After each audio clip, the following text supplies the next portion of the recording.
عزیز طلباء السلام علیکم۔ سبق آج اس ہفتے کا ہے ہمارا اخلاص و تقوی۔ اس کے مقاصد درج ذیل ہیں۔ ایک یہ کہ اس کی اہمیت کو آپ سمجھ سکیں اور سبق کو سمجھ کر اپنے اندر اخلاص و تقوی پیدا کر سکیں، گناہوں سے بچتے ہوئے اعمال میں اپنی نیت کو خالص اللہ کی رضا کے لیے مقوی کر سکیں، اللہ کی رضا کو اپنے ایمان کا اولین مقصد بنا سکیں، ریاکاری دکھاوے سے پاک زندگی کو گزار سکیں۔ عزیز طلباء، یہ اخلاص و تقوی کے مقاصد تھے۔ آئیے سبق کا آغاز کرتے ہیں۔ بسم اللہ الرحمن الرحیم۔ عزیز طلباء السلام علیکم۔ پچھلے ہفتے ہم نے پڑھا تھا کاروبار میں دیانت، جس کو ہم نے مختلف حوالہ جات اور معاشرتی پہلوؤں کو مد نظر رکھتے ہوئے اجاگر کیا تھا۔ امید ہے آپ کو سبق کی سمجھ آ گئی ہوگی کی اور اسائنمنٹ آپ نے اس کے مطابق اس کا جوابات تحریر کر لیے ہوں گے۔ بیٹے، آج ہمارا موضوع ہے اخلاص و تقوی، باب سیوم، سیرت طیبہ۔ آپ کی درسی کتاب میں صفحہ نمبر 29 ہے۔ اخلاص و تقوی کا مطلب کچھ اس طرح سے ہے کہ اخلاص کا مطلب خالص کرنا، بغیر ریا کے، بغیر دکھاوے کے، اللہ کی رضا کی خاطر کسی عمل کو کما حقہ بجا لانا، یہ اخلاص ہے۔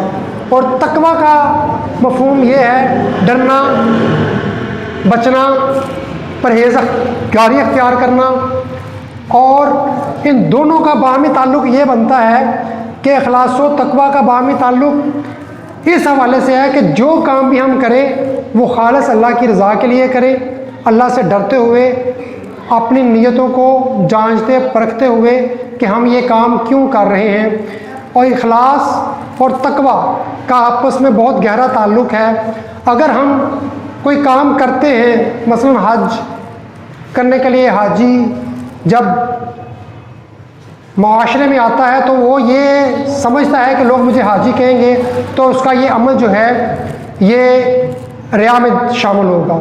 اسی طرح کوئی نمازی ہے، وہ اس لیے نماز ادا کرتا ہے کہ یہ نماز جو ہے اس کے لیے اسے معاشرے میں عزت دار سمجھا جائے گا، نمازی سمجھا جائے گا، پرہیزگار سمجھا جائے گا، تو اس کو شرک خفی سے تشبیہ دی گئی ہے، جو کہ دجال سے بھی بڑے فتنے کو سے اس کی مشابہت دی گئی ہے۔ تو اخلاص و تقوی کی حقیقت کے بارے میں حضرت عمر فاروق رضی اللہ تعالیٰ عنہ نے حضرت ابی بن کعب سے پوچھا کہ تقوی کیا ہے؟ تو آپ نے کہا کہ کیا آپ کا کبھی کسی خاردار کانٹے دار جھاڑیوں میں سے گزر ہوا؟ تو انہوں نے کہا ہاں، جب میں بھیڑ بکریاں چرایا کرتا تھا تو اس وقت میرا اکثر ان جھاڑی والی جگہوں سے گزر ہوتا تھا۔ تو آپ نے پوچھا کیسے گزرتے تھے؟ کہا کہ اپنے پہلو کو، اپنے دامن کو سمیٹ کر، کہ کہیں اس میں الجھ نہ جائے۔ تو آپ نے کہا پھر یہی تقوی ہے کہ دنیا میں رہنا ہے لیکن دنیا کی علائشوں اور دنیا کی تعیشات سے اپنے آپ کو بچا کر زندگی کو گزارنا ہے۔ اللہ کے رسول صلی اللہ علیہ وآلہ وسلم سے پوچھا گیا کہ تقوی کیا ہے؟ آپ نے اپنے سینے کی طرف اشارہ کرتے ہوئے فرمایا کہ تقوی ہا ہونا، یعنی تقوی یہاں ہے۔ اور آپ نے مزید اس کے بارے میں ارشاد فرمایا الاسم ما حاک فی صدرک، گناہ وہ جو تیرے سینے میں کھٹکے۔ الحجرات آیت نمبر 13، اللہ تعالیٰ قرآن پاک میں فرماتا ہے اِنَّ اَكْرَمَكُمْ عِندَ اللَّهِ أَتْقَاكُمْ، تم میں سے اللہ کے نزدیک عزت والا وہ ہے جو متقی ہے، جو پرہیزگار ہے۔ پھر اسی طرح سورہ آل عمران آیت نمبر 102، یا ایھا الذین آمنوا اتقوا اللہ حق تقاتہ ولا تموتن الا وانتم مسلمون، اے ایمان والو اللہ سے ڈرو اور ایسا ڈرو کہ جیسا ڈرنے کا حق ہے، اور مرنا تو مسلمان ہی مرنا۔ اس بات کی وضاحت ہوتی ہے کہ ہمیں اللہ سے ڈرنا چاہیے اور کسی طور بھی راہ فرار حاصل نہیں کرنی چاہیے۔ مطلب یہ کہ ہمارا جو خاتمہ ہے وہ ایمان پر ہونا چاہیے۔ اللہ تعالیٰ نے یہ مختصر سی جو زندگی عطا کی ہے اس کے ساتھ ہمارے اوپر یہ فرض عائد کیا ہے کہ ہم اللہ کی عبادت کریں اور اس سے ڈریں۔ پھر سورہ تغابن آیت نمبر 16 اللہ تعالیٰ فرماتا ہے فاتقوا اللہ ما استطعتم، پس اللہ سے جہاں تک ہو سکتا ہے ڈرتے رہو۔ پھر فرمایا گیا ان اکرمکم عند اللہ اتقاکم، سورہ الحجرات آیت نمبر 13 کہ تم میں سے عزت والا وہ ہے اللہ کے نزدیک جو تم میں سے زیادہ پرہیزگار ہے۔ تو کتنی آیات اور کتنے حوالہ جات اس میں مزید دیے جا سکتے ہیں کہ اللہ کو تقوی والی زندگی بہت پسند ہے، اور اللہ تعالیٰ نے بار بار قرآن پاک میں فرمایا ہے کہ آخرت تو ہے ہی پرہیزگاروں کے لیے۔ انسان اس دنیا میں آتا ہے اور اس دنیا میں اس کی رنگینی میں ایسا کھو جاتا ہے کہ اپنے رب سے غافل ہو جاتا ہے۔ تو اس لیے جب ہم کوئی کام کرتے ہیں تو ہمیں یہ سوچنا اور سمجھنا چاہیے کہ ہم یہ کام کس لیے کر رہے ہیں۔ یہ مختصر سی زندگی میں ہمیں اللہ کی طرف راغب ہونا چاہیے۔ جوتے کا ایک تسمہ بھی ٹوٹ جائے تو اللہ تعالیٰ کی بارگاہ میں گڑ گڑا کر مانگنا چاہیے۔ مولانا شبلی نعمانی سے کسی نے پوچھا مولانا میں اللہ کا ذکر کرتا ہوں لیکن دل اس کی طرف توجہ نہیں دیتا۔ آپ نے فرمایا اللہ کا شکر ادا کرو، ایک جز یعنی زبان تو مطیع ہو چکی، دوسرا بھی ہو جائے گا، یعنی دل بھی مطیع ہو جائے گا۔ تو ہمارے اختیار میں جو ہے ہم وہ کرتے رہے، اللہ کے اختیار میں جو ہے وہ اللہ نے کرنا ہے۔ ہم مسجد میں جاتے ہیں، نماز ادا کرتے ہیں لیکن ہماری توجہ نہیں ہوتی۔ لیکن اس سے بڑی بات یہ ہے کہ ہم ایک طالب علم کلاس میں آتا ہے، چاہے وہ کچھ بھی نہیں سیکھتا لیکن اس کی حاضری تو ہو جاتی ہے۔ اسی طرح جب ہم نماز ادا کرتے ہیں تو اللہ کی بارگاہ میں ہم حاضری پیش کر رہے ہوتے ہیں۔ اور اکثر نماز میں خیالات آتے ہیں تو بیٹا یہ یاد رکھیے گا کہ چور وہیں آتا ہے جس جگہ پر کوئی چرانے والی چیز یعنی خزانہ موجود ہوتا ہے، تو شیطان ادھر ہی حملہ آور ہوتا ہے جس جگہ پر جس شخص کے اندر ایمان ہو۔ تو اس لیے ہمارے ہاں ہمارا عمل یہ ہے کہ ہم نے نیک اعمال کرتے رہنا ہے۔ ایک قافلہ اندھیری سرنگ سے گزر رہا تھا اور قافلے کے کچھ لوگ انہوں نے دیکھا کہ کچھ شیشے کی چھوٹی چھوٹی کنکریاں وہ چمک رہی تھیں، انہوں نے اٹھائیں اس نیت سے کہ پیچھے آنے والے ان کے پاؤں خون آلود نہ ہو جائیں، اور وہ آگے چل دیے۔ پچھلے والے جو آئے تھے انہوں نے بھی دیکھا دیکھی کچھ اٹھا لی اور پھر وہ بھی چل دیے، اور جو پیچھے ان کے آنے والے تھے انہوں نے کچھ بھی نہیں اٹھائی۔ اس عمل کو فضول جانا کہ بیکار وقت برباد کرنے والی بات ہے۔ لیکن جب وہ ان اندھیری سرنگ سے پار ہو کر باہر کھلے میدان میں آئے تو انہوں نے دیکھا کہ یہ کنکریاں اصل میں کنکریاں نہیں تھیں، یہ ہیرے تھے۔ جنہوں نے بہت سے اٹھائے وہ پچھتا رہے تھے اور اٹھا لیتے، اور جنہوں نے تھوڑے اٹھائے وہ گڑ گڑا رہے تھے اور اٹھا لیتے، اور جنہوں نے نہیں اٹھائے وہ سر پیٹ رہے تھے کہ تھوڑے ہی اٹھا لیتے۔ تو یہ زندگی ہماری ایسے ہی ہے کہ ہم ایک اندھیرے میں ہیں اور ہمیں نیک اعمال جو ہیں اس کو کیسے بجا لانا ہے۔ یہ قیامت کے روز ہمیں احساس ہوگا کہ تھوڑے سے نیک اعمال کر لیتے تو جنت کے بالا خانوں میں آج ہم بھی ہوتے۔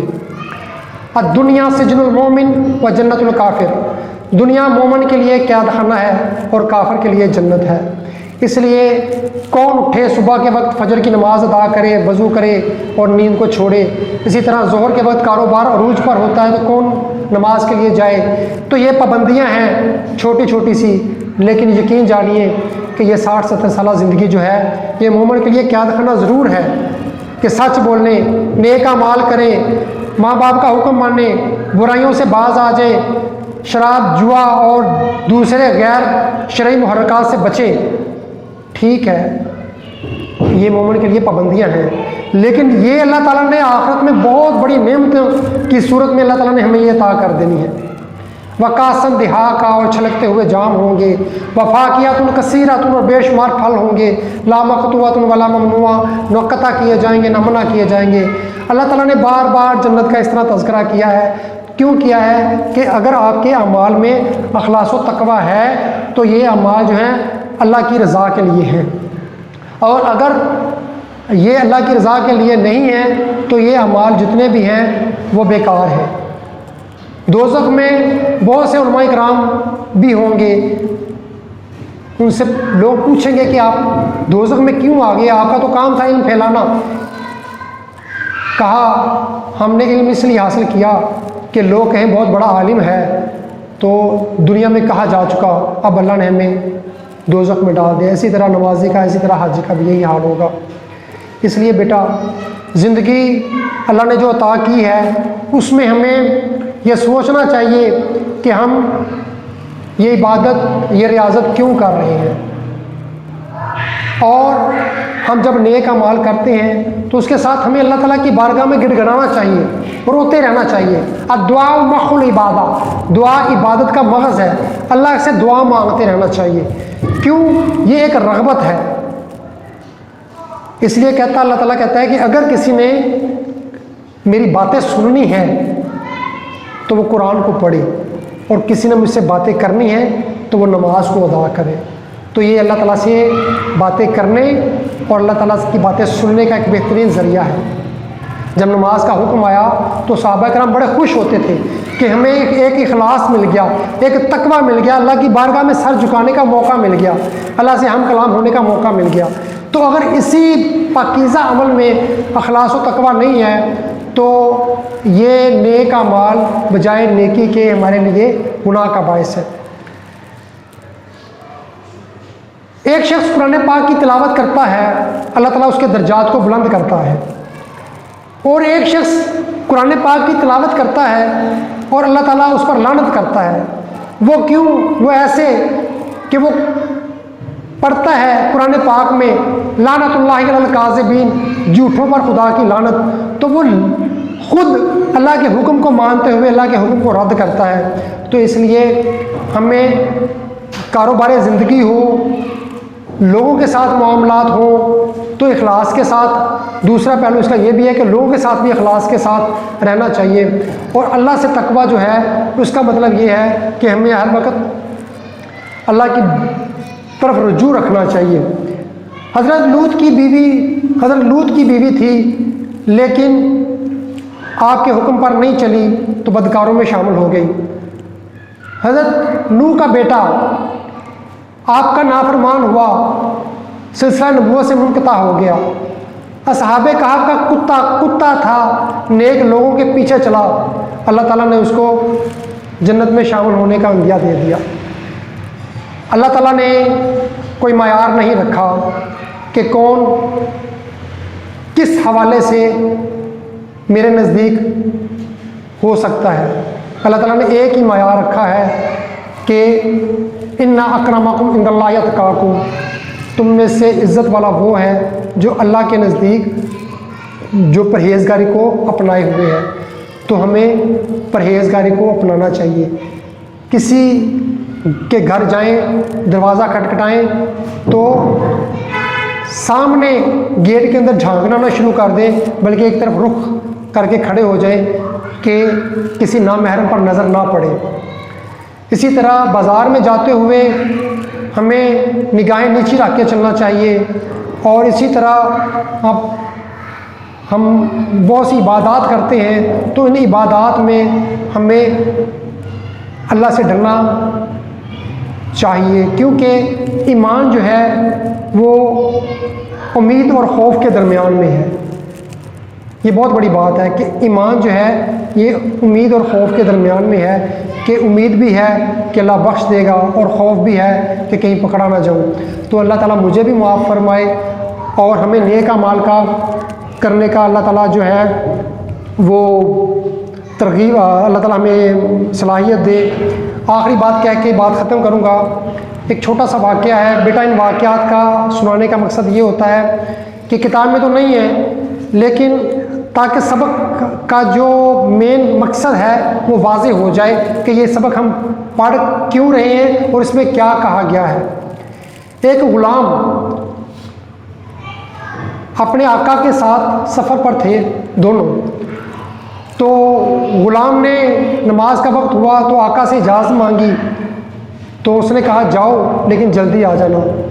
غلام مسجد میں گیا، اللہ کی عبادت میں ایسا مشغول ہوا کہ آقا نے آواز دی آتا نہیں، تو غلام اندر سے کہتا ہے آنے نہیں دیتا۔ وہ پھر کہتا ہے ابے آتا نہیں، کہتا آنے نہیں دیتا۔ وہ تیسری بار پھر کہتا ہے ابے کون ہے جو تجھے باہر نہیں آنے دیتا؟ تو غلام نے کہا وہ وہی ہے جو تجھے اندر نہیں آنے دیتا۔ بات خواہش کی ہے، خواہش ہوگی تو اللہ توفیق عطا فرمائے گا۔ اگر دل میں خواہش نہیں ہے تو آپ مسجد کے باہر کھڑے ہو کر آوازیں لگاتے رہیں گے تو آپ مسجد میں جا نہیں سکیں گے۔ تو اللہ تعالیٰ سے ہمیں یہ دعا کرتے رہنا چاہیے کہ اللہ تعالیٰ ہمیں نیک اعمال کی توفیق بھی عطا فرمائے۔ ایک دہریہ یعنی دنیا دار، اس نے ایک بات سنی ایک درویش سے کہ 24 گھنٹوں میں ایک ایسا وقت بھی ہوتا ہے جو قبولیت کا ہوتا ہے، اور اس وقت اللہ دعا کو رد نہیں کرتا۔ تو اس نے جب یہ بات سنی تو وہ اپنے سامنے اپنے خدا یعنی اپنے صنم کے دو مطلب ہیں، اصل مطلب خدا ہے لیکن محبوبہ اور محبوب کو بھی کہتے ہیں، تو اپنے سامنے اپنے صنم کو رکھ کر پکارتا رہا یا صنم یا صنم یا صنم۔